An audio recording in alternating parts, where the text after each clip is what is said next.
अच्छा, हट गया है उसमें से, ठीक। क्योंकि तत्सम तद्भव जो है वो बहुत कॉमन शब्द थे, क्वेश्चन आता था। सॉरी।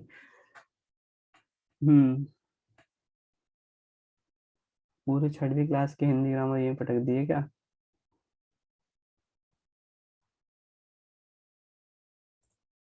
जो चीज ढूंढ रहे हैं वो मिल ही नहीं रही है।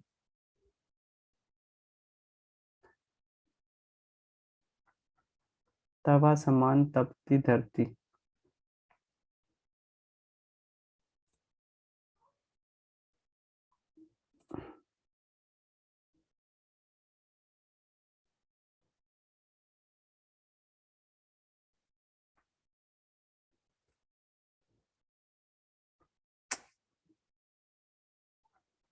नहीं मिल रहा यार। इसमें डाउट क्यों आया, पूछ सकता हूँ मैं?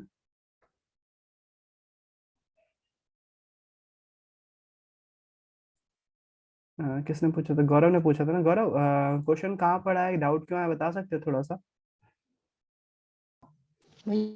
ये वो अलंकार में पढ़ा था मैंने एक बार। काय में, बुक में, या फिर परीक्षा जन में कहाँ पढ़ा था? भैया मधुबाला मैम ने बताया था, जब वो पढ़ाती थी ना तो मैंने कॉपी में लिखा था, तो वही देखा अभी, तो उसमें लिखा हुआ था। हाँ काय में लिखा हुआ है उदाहरण? कॉपी में लिखा था भैया। नहीं, मतलब कॉपी में तो लिखा है, किस अलंकार के तहत लिखा है उसको? ये नहीं लिखा भैया। बस ऐसे लिख दिया है।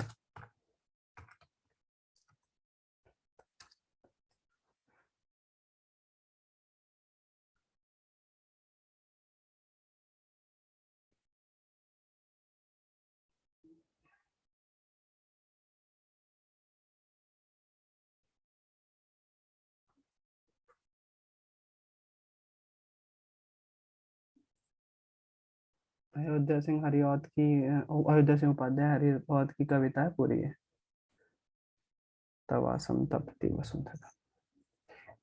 हाँ, आपका जो डाउट आ रहा था अंशिका कि अनुप्रास अलंकार में बिल्कुल।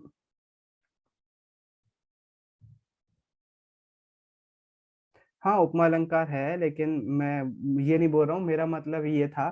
अगर उसमें त वर्ण की आवृत्ति बार बार हो रही है, जरूरी नहीं है क्रम से ही हो आवृत्ति। एक लाइन में दो अलंकार हो सकते हैं, बिल्कुल सही है, ये उपमा अलंकार है, तवा सम तप्ती वसुंधरा। लेकिन मैं अपना पॉइंट क्लियर कर रहा हूँ, आधुनिक हिंदी में इसको पीछे कर दिया जाता है, और दोनों ही अलंकार हो सकते हैं उसमें, ऐसा कोई वो नहीं है। हाँ, लेकिन अगर आपको लिखने के एग्जाम के पॉइंट ऑफ दृष्टि से देख रहे हो तो उपमा अलंकार बिल्कुल सही है, मैं उसको गलत नहीं बोल रहा हूँ, है ना, कहीं से कहीं हद तक। लेकिन मैं आपकी उस बात से सहमत नहीं हूँ जिसमें बोला जा रहा है कि अनुप्रास अलंकार में क्रम से आना चाहिए। सॉरी। क्रम से, अच्छा सॉरी, तो बाद में बोलना इकट्ठा। उससे सहमत नहीं हूँ मैं आपको।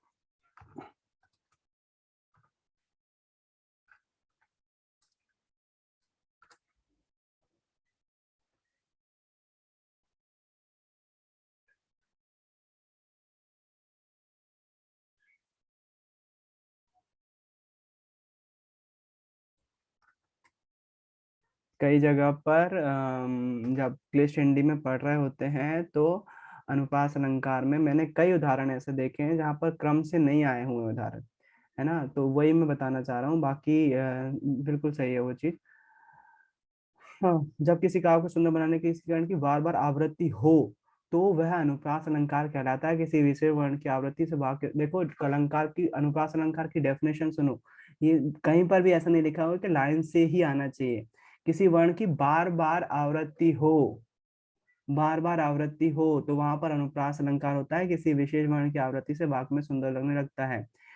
इस अलंकार में किसी वर्ण या व्यंजन की एक बार या अनेक वर्णों या व्यंजनों की अनेक बार आवृत्ति होती है ना, तो जरूरी नहीं है कि एक के बाद एक ही हो।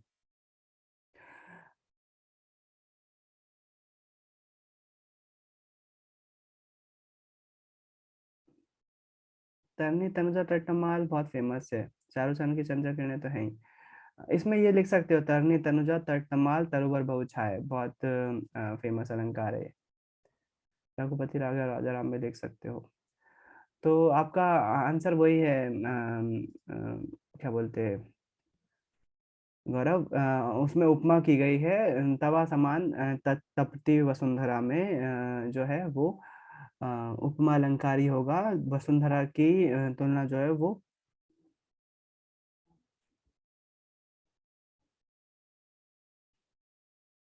रूपक क्यों नहीं हो सकता?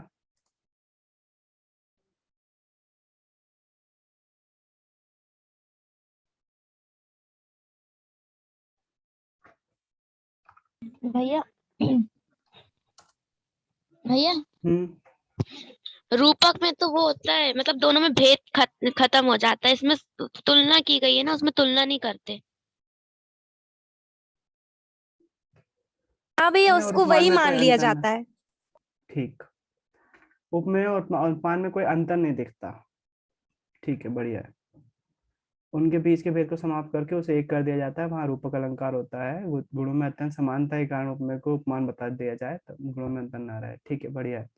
तो उपमा, इसमें जो है उपमा उपमा अलंकार ही होगा, रूपक अलंकार नहीं होगा। उसके बाद रस आ जाते हैं।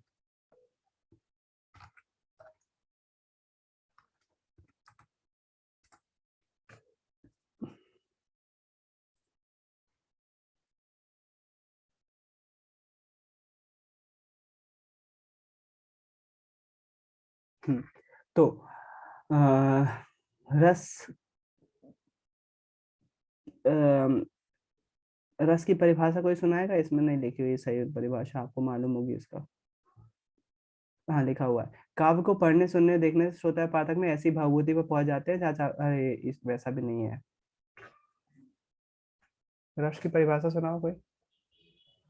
किसी काव्य को पढ़ने लिखने सुनने में जो आनंद की अनुभूति होती है उसे रस कहते उसे हम रस कहते हैं। बढ़िया। तो रस के जो है वो चार अंग बोले गए हैं: स्थायी भाव, विभाव, अनुभाव और संचारी भाव।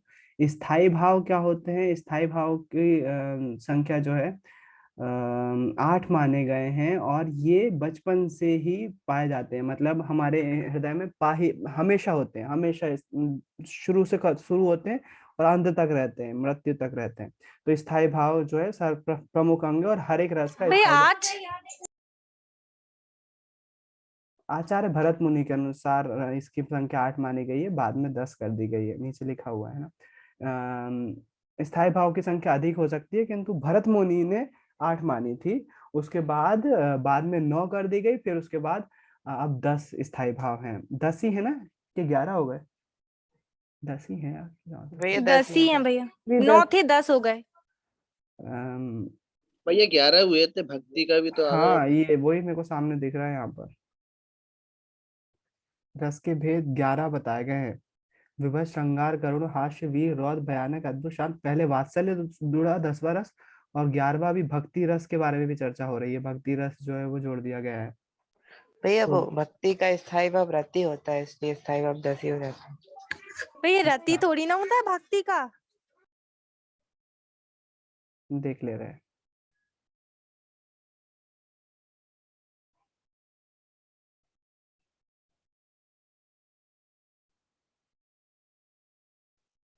दास से है भक्ति का स्थायी भाव। मुख्य रूप से भैया 10 मैं 10 प्रकार के ही माने गए हैं, परंतु हमारे आचार्यों द्वारा इस रस को स्वीकार किया गया है। इस रस में प्रभु की भक्ति और गुणगान को देखा जाता है।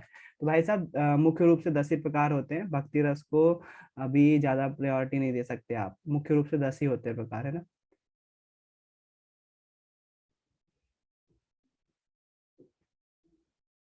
स्थायी भाव की संख्या भी 10 ही मानी गई है, तो याद रखो। स्थायी भाव तुमको पता था। विभाव रस का दूसरा अनिवार्य अंग है। भावों का विभाव करने वाला अथवा उन्हें आस्वाद योग बनाने वाले कारण विभाव कहलाते हैं। विभाव कारण हेतु निर्मित आदि से सभी पर, मतलब भावों की अनुभूति करवाने के लिए जो माहौल बना के देते हैं वो विभाव कहलाते हैं, है ना। दो प्रकार के होंगे: आलम्बन विभाव और उद्दीपन विभाव। आलम्बन का अर्थ है अर्थात जिसका आलम्बन आधार लेकर के स्थायी भाव की जागृति, उसे आलम्बन आलम्बन कहते हैं। सरल शब्दों में कहा जाता है जो सोए हुए मनोभावों को जागृत कहते हैं, उन्हें आलम्बन कहते हैं। जैसे अगर श्रृंगार रस की बात हो रही है, तो नायक नायिका मैं नालायक क्यों पढ़ रहा हूँ उसको? नायक नायिका आलम्बन होंगे अथवा वीर रस के अंतर युद्ध का वर्णन किया जाएगा। अगर नायक नायिका के प्रेम का वर्णन कर रहे हैं ना, तो बोल रहे हैं विभाव उनको बोला जाता है जो उस अनुभूति को और ज्यादा बढ़ा दे, जागृत कर दे। उदाहरण के लिए अगर नायक नायिका के प्रेम के बारे में बात कर रहे हैं तो प्रकृति, बोले हल्का हल्का बारिश हो रही थी, मिट्टी की सौंधी सौंधी खुशबू आ रही थी, और नायक नायिका प्रेम के बारे में बताया जाएगा। तो वो वातावरण जो क्रिएट करते, युद्ध के बारे में बोल रहे हैं तो भीषण जो है वो गर्जना हो रही थी, और जो है लालिमा छाई हुई थी, लोग बाग जो है वो जय जयकार कर रहे थे, तो वो युद्ध का माहौल बनाया जाएगा वीर रस के लिए। तो जो माहौल बनाया जाता है ना, उसको हम विभाव बोलते हैं। आलम्बन विभाव जो होंगे वो मतलब इस प्रकार की चेष्टाएं उद्दीपन विभाव कहलाती है, जिसके अंदर देश काल और वातावरण को सम्मिलित किया जाता है। तो वातावरण और उद्दीपन विभाव का अर्थ हो जाएगा, उद्दीपन का अर्थ है उद्दीप करना, भड़काना, बढ़ावा देना, जागृत भाव को उद्दीप्त कर दे, उन्हें विभाव कहेंगे। तो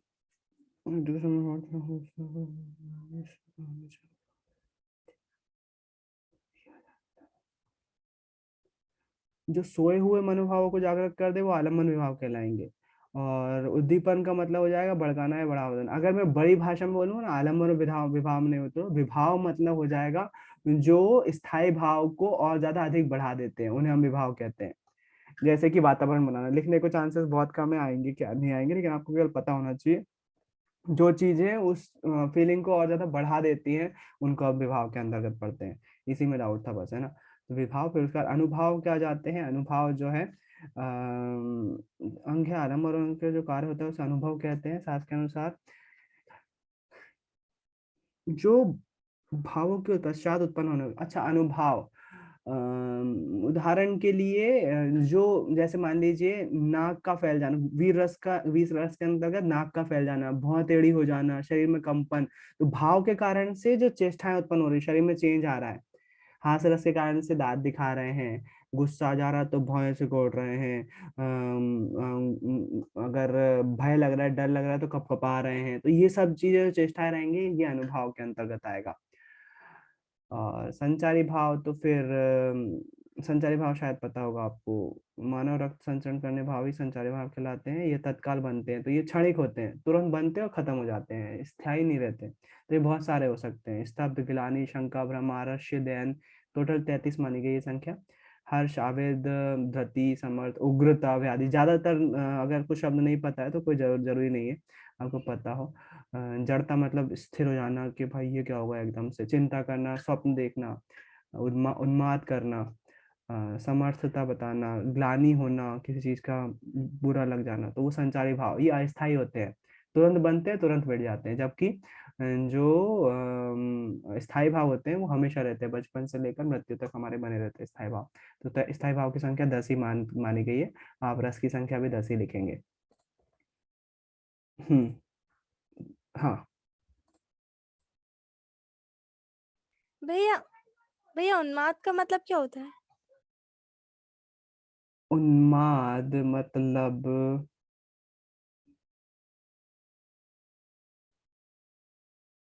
इंग्लिश में देखें, नहीं पता मेरे को। उत्पाद पता है, उन्माद सुना तो है शब्द, लेकिन क्यों गुस्सा कर रही नैना, अभी भी गुस्सा कर रही है। गलती से सबको भेज दिया मैसेज। किस पे गुस्सा कर रही?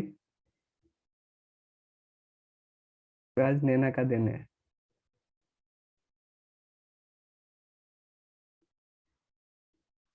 भैया बात तो मेरे से ही कर रही थी। मैसेज गलती से एवरीवन को भेज गया हो। हाँ भैया मैंने भी हंस के भेजा था, स्माइलीज भेजी थी उसे। हाँ। पागलपन, सनक। उन्माद मतलब पागलपन, सनक, चित्त विभ्रम। हम्म।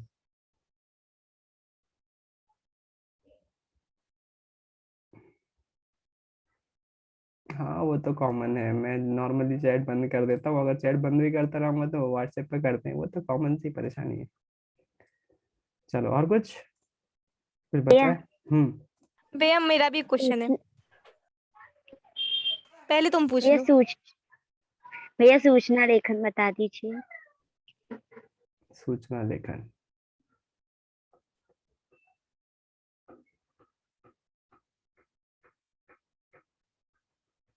व्हाट्सएप पर मैसेज नहीं आए होंगे कई बार सूचना के। भैया वो तो आता है, लेकिन कुछ मतलब डिफिकल्ट टॉपिक आ जाता है ना, तो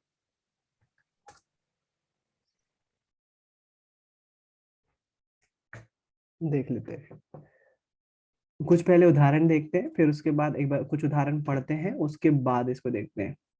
तो केंद्रीय विद्यालय की सूचना देखो, कवि सम्मेलन का आयोजन। केंद्रीय विद्यालय पहले जो मतलब जो संस्थान है उसका नाम लिखा हुआ है, फिर उसके बाद बिल्कुल बीचों बीच लिखा हुआ है सूचना, फिर उसके बाद जो टॉपिक है उसका मेन लिखा हुआ है कि कवि सम्मेलन का आयोजन, साइड में डेट लिखी हुई है। आपको ये जानकर अति हर्ष होगा कि लोगों में देशभक्ति भावना भरने के लिए विद्यालय परिषद में देशभक्ति पूर्व कविता पाठ का आयोजन किया जा रहा है, जिसमें पॉइंट क्या नोट करना चाहिए, ऊपर जो संस्थान है उसका नाम लिखा हुआ है, सेंटर में सूचना लिखी हुई है, दाईं ओर दिनांक लिखी हुई है, सबसे पहले हेडिंग लिखी हुई है कि काय का आयोजन किया जा रहा है, फिर उसके बाद जो है वो उसका मैटर लिखा हुआ है, उसके बाद उसके प्रोग्राम की डेट लिखी हुई है, टाइम लिखा हुआ है, स्थान लिखा हुआ है, कार्यक्रम प्रवेश पास द्वारा दिया जाएगा, कोई विशेष सूचना है तो वो लिखी हुई है, नीचे लिखा हुआ है किसके द्वारा ये सूचना दी जा रही है। तो नॉर्मली अपन स्कूल में देखो तो नीचे प्राचार्य लिखा हुआ मिलेगा आपको, तो लेफ्ट हैंड साइड पर प्रत्युष सचिव सांस्कृतिक इकाई लिखा हुआ है। एक और देखो सूचना लेखन में, शांति विद्या निकेतन प्रशांत विहार दिल्ली, संस्थान का नाम, बीच में सूचना, डेट इस साइड भी लिख सकते हो इस साइड भी लिख सकते हो, दोनों के एग्जांपल देखे आपने।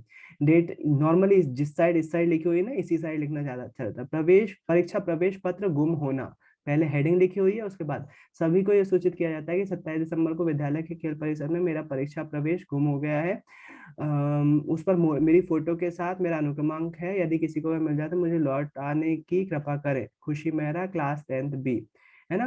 तो थोड़ा सा अगर ध्यान दोगे तो सभी सूचना में ये दिखेगा, सबसे पहले प्रतिष्ठान का नाम, बीच में सूचना, लेफ्ट हैंड साइड पे दिनांक, फिर उसका रक्तदान शिविर के लिए सूचना, ये लिखने की जरूरत नहीं है, दोबारा सूचना लिखने की जरूरत नहीं है, यहाँ पर केवल रक्तदान शिविर लिखना चाहिए था, रक्तदान शिविर, सूचना ऊपर लिख चुके हो आप, ये गलत तरीका है, सूचना दो बार नहीं लिखना है आपको, सूचना यहाँ पर लिख चुके हो तो यहाँ ये लिखने की जरूरत नहीं है, यहाँ केवल आपको लिखना चाहिए रक्तदान शिविर हेडिंग, है ना। उसके बाद सभी विद्यार्थियों को सूचित किया जाता है कि विद्यालय में दिनांक इस देखो मैक्स इकबाल के सहयोग से एक रक्तदान शिविर का आयोजन किया गया है, नीचे लिखा हुआ किसने भेजा, विद्यार्थी मंच क ख घ, जो भी आपको पेपर में लिखा हुआ आएगा उसको लिखना पड़ेगा। तो बिल्कुल बेसिक सा फॉर्मेट है, मुझे नहीं लगता इसके अलावा और कुछ देखने की जरूरत भी है, हमको कोई वीडियो देखने की जरूरत भी है। संस्थान का नाम लिखना है ऊपर, बीच में सूचना लिखना है, इस साइड डेट डालना है, रक्तदान के लिए सूचना लिखने की जरूरत नहीं है, केवल हेडिंग डालना है रक्तदान शिविर, वो भी बीच में लिखो तो बेहतर होगा। उसके बाद अपना मेन मैटर लिखना है, मेन मैटर के बाद यहाँ पर जिसकी तरफ से लिखा जा रहा है वो क्वेश्चन में दिया हुआ होगा तो वो लिखना होगा आपको। अगर कुछ नहीं लिखा हुआ है तो संगठन का नाम लिखना, नीचे नाम की जगह आ बा सा लिख देना या क ख ग लिख देना, इंग्लिश का यूज मत करना हिंदी में सॉरी। तो और इसको और अच्छे से देखना है क्या, अगर इसमें देखोगे तो ये प्रारूप दिया हुआ है, मैम समझा रहे हैं यूट्यूब पर। सूचना लेखन में विद्यालय या संस्था का नाम ऊपर डालना है, बीच में सूचना डालना है, फिर उसके बाद दिनांक लेफ्ट हैंड साइड पे डालना है, बीच में शीर्षक लिखना है, जो भी टॉपिक है आपका, शीर्षक कम से कम शब्दों में होना चाहिए, ज्यादा लंबा नहीं होना चाहिए, है ना। शीर्षक कम से कम शब्दों में होना चाहिए, जैसे उदाहरण के लिए हो सकता है रक्त शिविर या जाए, तो रक्त शिविर का आयोजन लिखने की जरूरत नहीं, केवल लिखोगे रक्त शिविर, है ना। और फिर उसका विषय वस्तु यहाँ पर आप सभी विद्यार्थियों को सूचित किया जाता है कि दिनांक इतने तारीख को शाला परिसर में रक्त शिविर का आयोजन किया गया है, जिसमें इच्छुक विद्यार्थी अपने अपने यथाशक्ति अनुसार ले सकते हैं, प्रत्येक प्रतिभागी को शाला द्वारा प्रतिभागी पत्र या हाँ प्रतिभागी प्रमाण पत्र वितरित किया जाएगा, दिनांक इतने, समय इतने, स्थान यहाँ पर होगा, अधिक जानकारी हेतु हस्ताक्षरकर्ता से संपर्क करें, ये भी लिख सकते हो आप, और इस साइड नीचे हस्ताक्षर की जगह आप केवल नाम और पद भी लिख सकते हो। तो फॉर्मेट ये रहता है, मेरे ख्याल से इतना क्लियर हो जाएगा, इतनी ज्यादा कोई ऐसा कोई भारी नहीं है सूचना लेखन में, है ना पूजा, इतना काफी होगा।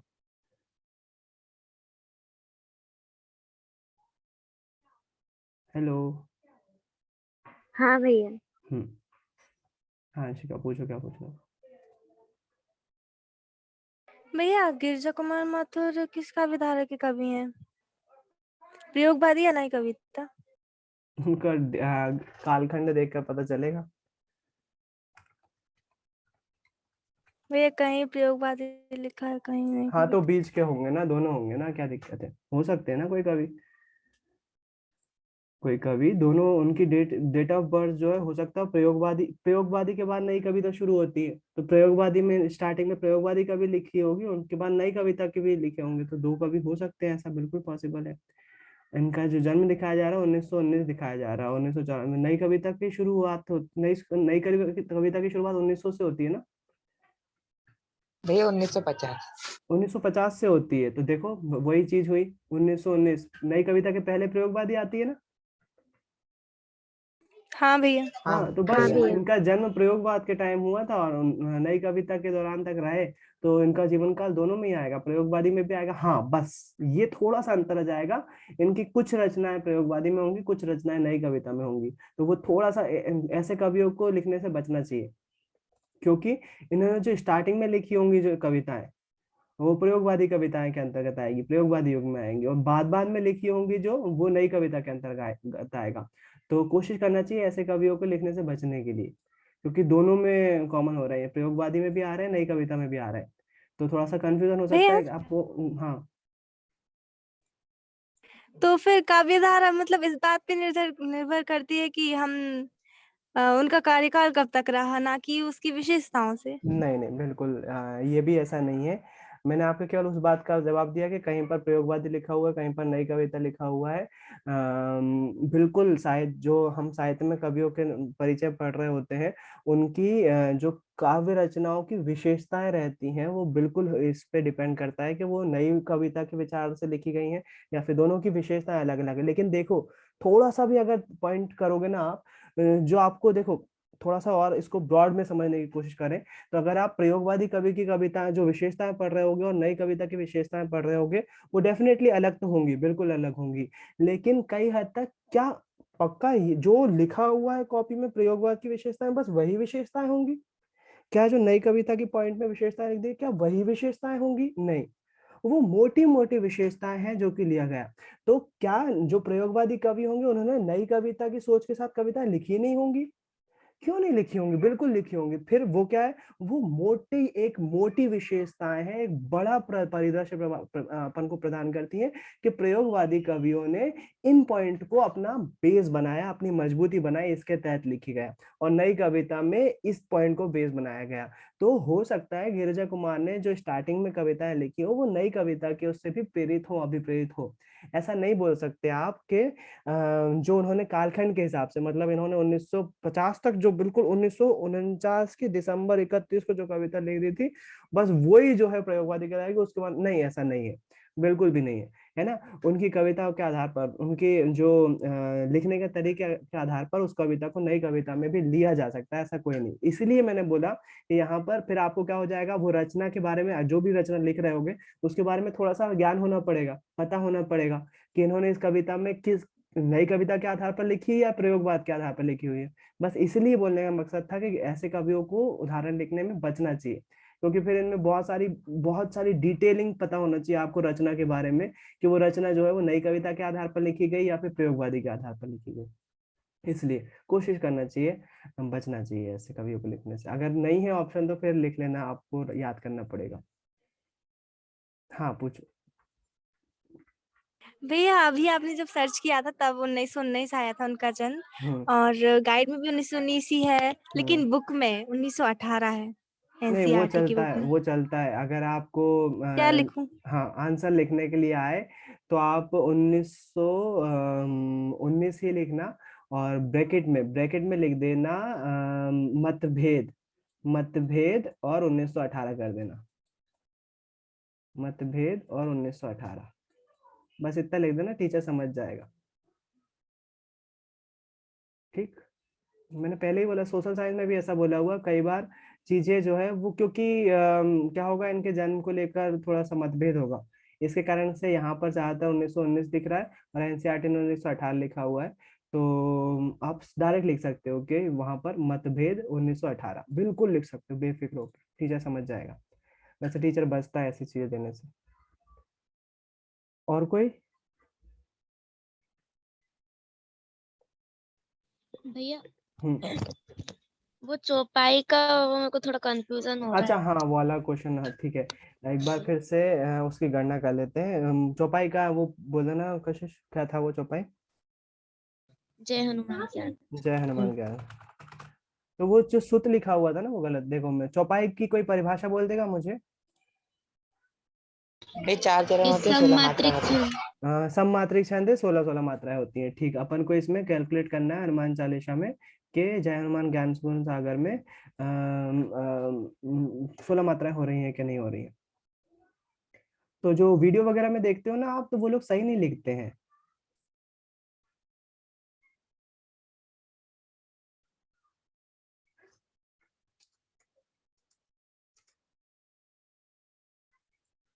भैया हाँ जो त्रा रहता है उसको 2 मात्रा में गिनते हैं। हाँ, संयुक्त अक्षर है ना, वो संयुक्त अक्षर को 2 मात्रा लेते हैं। जय 1, 1, 2, 3, 4, 5, 6, 7, 8, 9, 10, 11, 12, 13, 14, 15, 16। 1, 2, 3, 4, 5, 6, 7, 8, 9, 10, 11, 12, 13, 14, 15, 16। 1, 2, 3, 4, 5, 6, 7, 8, 9, 10, 11, 12, 13, 14, 15, 16। 1, 2, 3, 4, 5, 6, 7, 8, 9, 10, 11, 12, 13, 14, 15। अच्छा, इसका बोल रही थी भैया क्या? अम की मात्रा में भैया तो हाँ 2 अच्छा, रहता है। चंद्र बिंदु आता है तो एक आता है, दीर्घ। हाँ यहाँ पर दीर्घ आएगा। तो 2, 3, 4, 5, 6, 7, 8, 9, 10, 11, 12, 13, 14, 15, 16। 16 तो हो रहे हैं। ये चंद्र बिंदु लगता है तो एक होती है। तो कशिश भैया वीडियो वो वगैरह मैंने में त्रा को एक मतलब कल लघु कल मान। मैंने बताया तो था, जो भी संयुक्त अक्षर होते हैं जैसे आधा का और ता लिखा होता है, इसको 2 गिनना है ना, क्वत लिखना है। तो जब भी ये त्र लिखा हुआ ना, त्र मतलब हो जाएगा ऐसा लिखना, ता ऐसा लगा। आप हिंदी लिखोगे ना कभी मोबाइल में तो त्र ऐसा लिखना पड़ेगा, आधा ता बनाना पड़ेगा और र बनाना पड़ेगा, तो वो त्र बनेगा। तो ये संयुक्त अक्षर रहेगा, इसको संयुक्त अक्षर बोलते हैं। इसको इसको 2 गिनेंगे, है ना? तो मेरे भैया ख्याल से हाँ। आधा का कह रहे हो तो फिर उसको क्या गिनेंगे? जैसे मान लो यहाँ पर देखो स्वधर्म लिखा हुआ है, साफ साफ यही देख लेते हैं। 1, 2, 2 अम की बिंदी भी लगी हुई है, तो अम की बिंदी में 2 आएगा ना? नहीं, छोटी की मात्रा है, लेकिन क्या आएगा भैया इसमें? लेकिन अम की बिंदी भी तो है, गुरु ही आएगा। गुरु ही आएगा। अब स्व को क्या लिखेंगे? कशिश देख ले, जैसे नहीं पता है अपन को। ये धर्म में लिखा हुआ है, ये संयुक्त अक्षर है तो इसमें 2 आएगा। नी में 1 आएगा, 1 1। श्रुति इसमें भी, ये भी संयुक्त अक्षर है तो 2 आएगा। 1, 2, 2, 2, 4, 6, 7, 8, 9, 10, 11, 12, 13, 14, 15, 16, 17, ज्यादा हो जाएंगे यार ये तो। आ, इसमें कुछ गलत लिखा है क्या?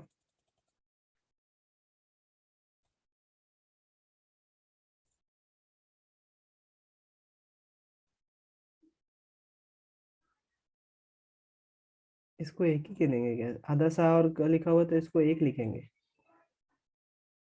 ये अम की बिंदी को नेगलेक्ट करना पड़ेगा। 1, 2, 3, 4, 5, 6, 7, 8, 9, 10, 11, 12, 13, 14, 15, 16, 17, नहीं, इसको भी एक ही गिनेंगे क्या फिर?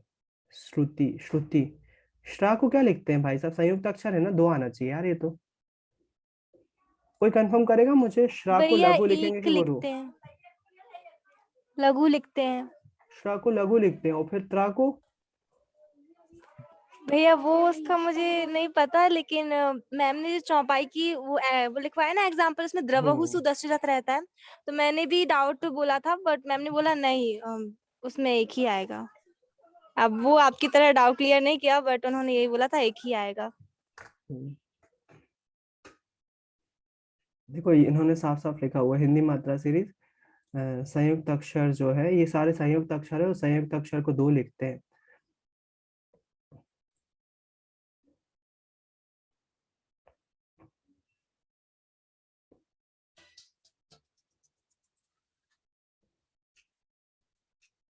साउंड कम कर लेना अपने अपने।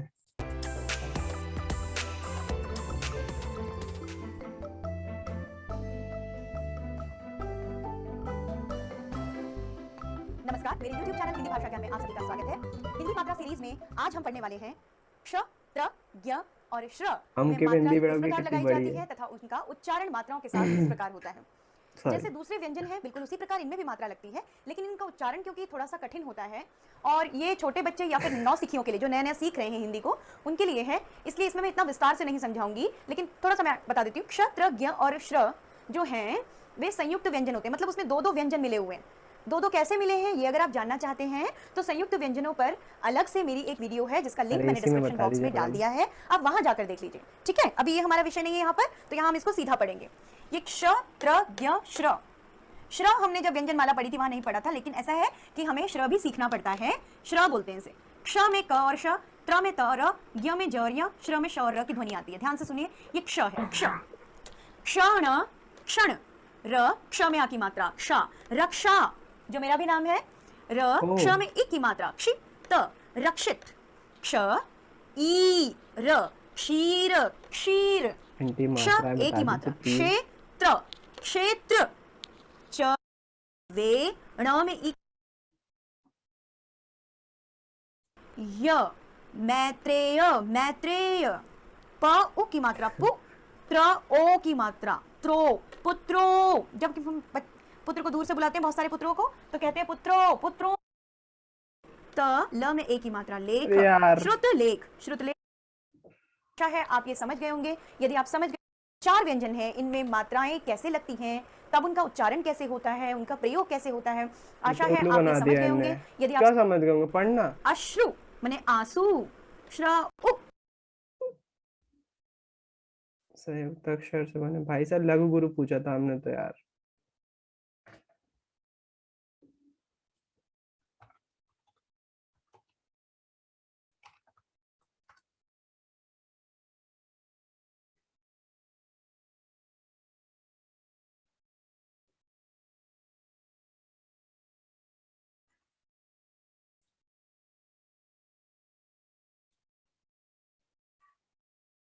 टाइम खत्म होने वाला है।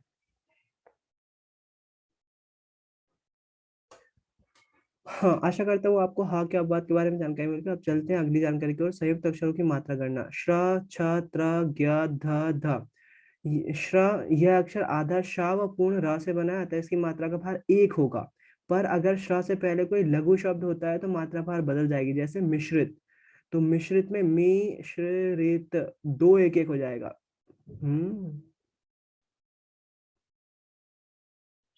मिश्रित और मिश्री तो 2 2 हो जाएगा मिश्री। मतलब अगर श्रा पहले आ रहा है, श्रवण लिखा हुआ है, तो श्रा को 1 मात्रा लिखना है। वहीं अगर श्रा दूसरी जगह पे जा रहा है, 2 नंबर पे आ रहा है, जैसे मिश्री लिखा हुआ है। भाई साहब ये नई जानकारी मिल रही है, मिश्री लिखा हुआ है तो पहले वाले अक्षर में छोटी की मात्रा लगी हुई है, लेकिन फिर भी उसको 2 लिखना है, और श्री में बड़ी की मात्रा लगी हुई इसलिए 2 लिखना है। अगर मान लीजिए मिश्र लिखा हुआ है, मिश्री की जगह मिश्र लिखा हुआ है, तो श्रा बाद में आया ना, इसलिए मी पे 2 मात्राएं रहेंगी और श्रा को 1 ही गिनेंगे मात्रा। ये वो है, क्लिष्टता बढ़ती जाएगी। तो आपने जो पॉइंट पकड़ा है कशिश, वो विशिष्ट पॉइंट है और आगे काम आने वाली चीज है, जिसको एक्सेप्शन बोलते हैं केमिस्ट्री में, एक्सेप्शन है ना। संयुक्त अक्षर को 1 लिखते हैं, अगर वो अक्षर बीच में आ जाता है तो उसके पहले वाले वर्ड को 2 का मात्रा कैलकुलेट करते हैं। ऐसे ही त्रा के माध्यम से दिया हुआ है, त व र का उच्चारण एक साथ होता है, इसलिए इस मात्रा की मात्रा 2 होती है। लो, त्रा की 2 होती है, त्रा में 2 मात्रा यूज होती है।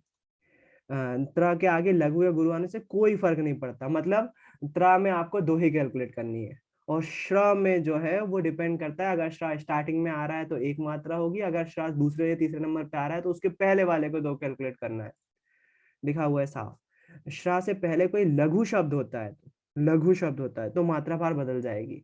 जैसे मिश्रित, श के पहले लघु आ गया, मी छोटे की मात्रा है ना, लघु आ गया तो मी को जो है वो 2 लिखना पड़ेगा आपको, ये श्र के लिए है ना। तो ये अलग चीज पता चल गई यहाँ पर। I hope Kashish doubt clear हो गया होगा। अगर त्रा है तो 2 मात्राएं आएंगी, अगर श्रा है तो फिर जो है वो भैया हाँ अगर जैसे द्रा हो, जैसे वो मंगल भवन मंगलहारी, द्रवहु सुदर्शन, द्रवहु सुदशरथ अजीर बिहारी, तो उसमें द्रा को एक मात्रा मानेंगे। एक बार फिर से ज्वाइन कर लेना यार, फिर से देख ले रहा, एक बार फिर से कर, एक बार फिर से ज्वाइन कर लो, मीटिंग खत्म हो गई यार ये।